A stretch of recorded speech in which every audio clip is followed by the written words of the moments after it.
Dr. Mario Mifsud, il-President tal-Armed Forces Union. X'inhi trikja din ħidma ta' din is-sezzjoni fid-dan il-General Affairs Union u anke x'inhu x-xogħol abbinat anke mal-Forzi Armati ta' Malta? Mela, aħna bħala Union dan id-dritt kif kulħadd jaf kien ingħatalna mill-Gvern preżenti. Meta il-Gvern tagħna dan dritt, aħna twaqqafna bħala Union indipendenti, però ħassejna l-bżonn illi bħala oġġett ġdid, Union ġdida, u ridna bil-fors illi ninaqdu ma' forza illi kellha ġa l-esperjenza u l-għażla naturali tagħna kienet illi ninaqdu mal-General Workers Union. Aħna onorati li aħna maqudin u affiljati mal-General Workers Union għax bis-saħħa tal-know-how li huma għandhom u l-esperjenza vasta aħna dejna nikbru ftit ftit. Il-ħidma tagħna primarjament hija illi inġibu l-interessi tas-soldat il-qudiem.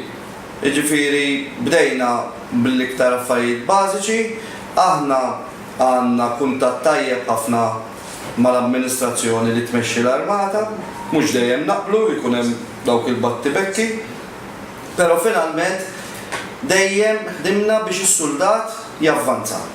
Prioritajiet li tajna hija f'dan l-aħħar, ġifieri f'dan l-aħħar xhur, inqalat problema fuq soldati illi ma kellhomx livell ta' edukazzjoni biżżejjed biex ikunu jistgħu javvanzaw. Aħna iddiskutejna, għamilna l-pressure tagħna u rnexxielna illi dawn is-soldati intuhom l-opportunità illi jġibu din l-iskola li huma kellhom nieqsa u bekk setgħu jkomplu javvanzaw. Li kieku ma kienx l-Union għal dawn in-nies, kieku dawn baqgħu fejn kienu. Inbidlu r-regoli u allura huma ma kinux jikkwalifikaw biex jilħu u jieħdu l-promozzjonijiet li ħadu. Għadna għaddejjin dawn il-courses isiru ġewwa l-General Workers Union u minn hawn nappella lill-soldati illi l-Union qiegħda hemm bħala l-insurance tiegħek għal meta jinqalgħu kwistjonijiet kif inqalgħu bħal din tal-iskola, għal meta jinqalgħu kwistjonijiet oħra li s-soldati jiġi daru mal-ħajt u lill-Union isib biex taqbeż għalih.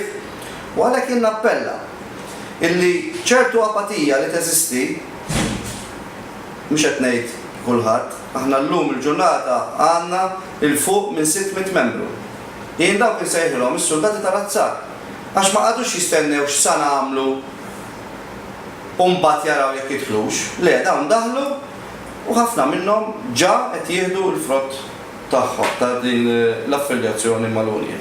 Però fuq bażi ġenerali aħna kellna ġa diskussjonijiet mal-Ministru l-ġdid fil-waqt li nirringrazzjaw il-Ministru Carmenu Abela li kien qabel. U aħna minn hawn nawguraw il-ħidma tajba lill-Ministru Michael Farrugia u ġa bdejna bil-laqat biex niftħu issa mhux dak li huwa individwali, jiġifieri tal-iskola, tal-uniformijiet, affarijiet li bniedem ma jħoġġa gardjola ħin twil, ġifieri dak huma individwali, qed jiggwadanja soldat individwali. Immissa rridu noħolqu xi ħaġa holistika, xi ħaġa li tolqot il kulħadd. U l-ewwel priorità li aħna bħala Union qed nafsu hija il-pensjonijiet. Il-soldat ma jieħux il-pensjoni ta' 2/3 b'xi kapriċċ li tkun membru fl-armata hija sagrifiċċju kbir.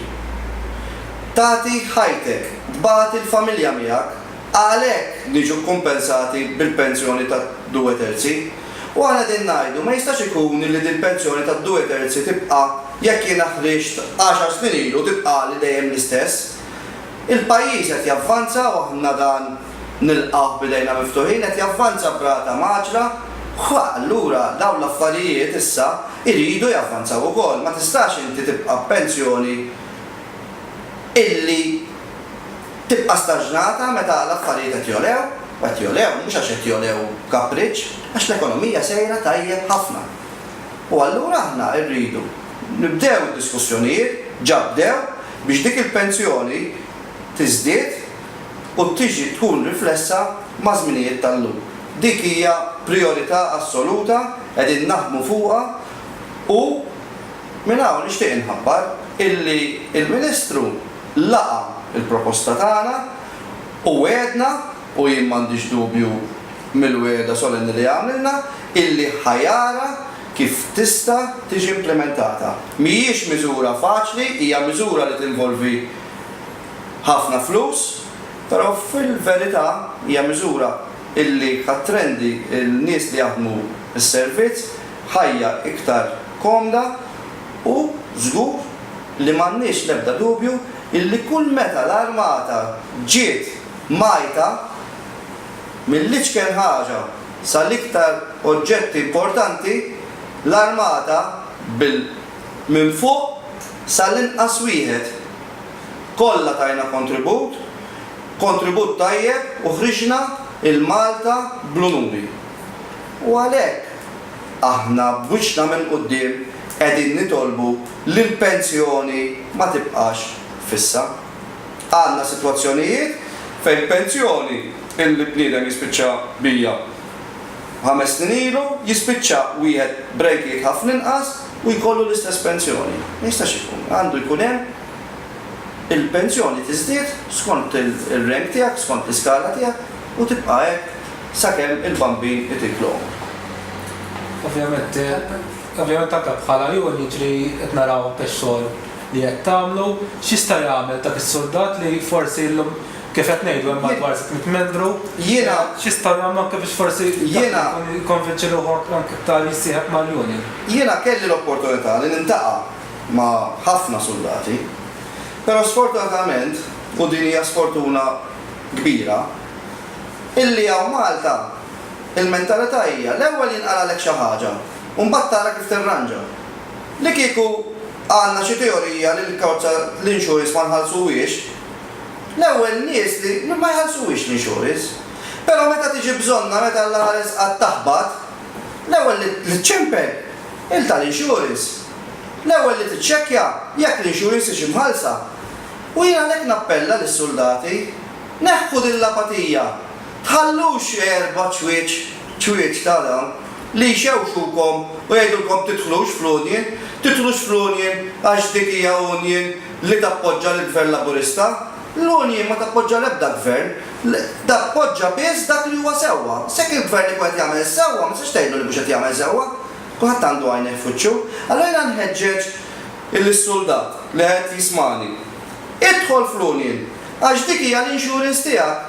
Dik hija l-insurance illi jekk tiġi darek mal-ħajt, int ħaċċempel u ħajjejnuk. Kulħadd għandu n-nuqqasijiet tiegħu. Aħna bħala Union aħna qegħdin fl-Union bħala volontiera. La nieħdu xejn żejjed, la nieħdu għax xejn inqas, imma volontiera. Ġifieri għandna n-nuqqasijiet tagħna, idħlu fl-Union. Għandkom il-mezzi kif tidħlu. Idħlu fl-Union, l-menti tagħkom resquhom lill-kumitat ħabbrieki li għandna. Għandna kumitat żgħir imma ħabbrieki. Jagħti dak kollu li jista'. Ġifieri hemm iridu naslu. Jiena nħeġġeġ lis-soldat iż-żgħir u anke l-kbir, għax anke l-kbir jista' jqalalu. Idħlu fl-Union, aħna dinaw biex id-drittijiet tagħkom naqbżu għalikom u ntuhomkom. U ħadd ma jitrattakom ta' ċittadini ta' tielet klassi. Ħafna drabi qabel ma konna l-Union aħna konna niġu trattati bħala soldati ċittadini ta' tielet klassi. U jitfgħu 6 sigħat, jitfgħu 12 sigħat. Aħna dawk l-affarijiet qegħdin hemm qegħdin watchdog biex ħniżrijiet li saru fil-passat jifqu. U għalhekk aħna qegħdin hemm biex ngħinu kulħadd.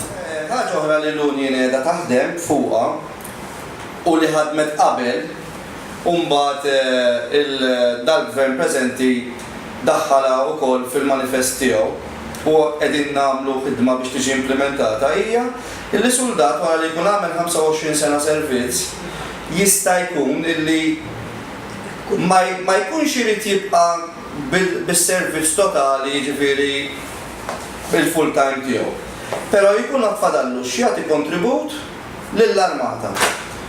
U allura aħna din nitolbu li il-miżura li ġiet imdaħla fil-manifest tiġi implementata fis-sens illi soldat ikun jista' wara li lest is-servizz japplika u jidħol u jkompli jaħdem bħala part-timer ġewwa l-armata. Issa din xi tfisser? Mela ma titlefx riżorsi importanti ta' nies li tkun inti trenjajt u għamlu t-taħriġ u ma kapaċi. L-individwu jgħin ruħu biex ikun jista' jgħix ħajja iktar komda, però fuq kollox l-armata ħad igwadanja, aħna nafu li l-armata hemm bżonn li jkollha iktar nies, hemm postijiet li m'għandhomx nies biżżejjed u allura b'din il-miżura ħaddaffu il-problema tal-armata u fl-istess ħin in-nies, is-soldat, ħajkollu opportunità illi dak li kien jagħmel, dak li kapaċi jagħmel, ikompli jagħmlu, però f'sigħat ridotti għax hu jkun ġata s-servizz tiegħu. Ħafna Dr. Msur ovvjament tal-appell is-soldati kollha. Grazzi.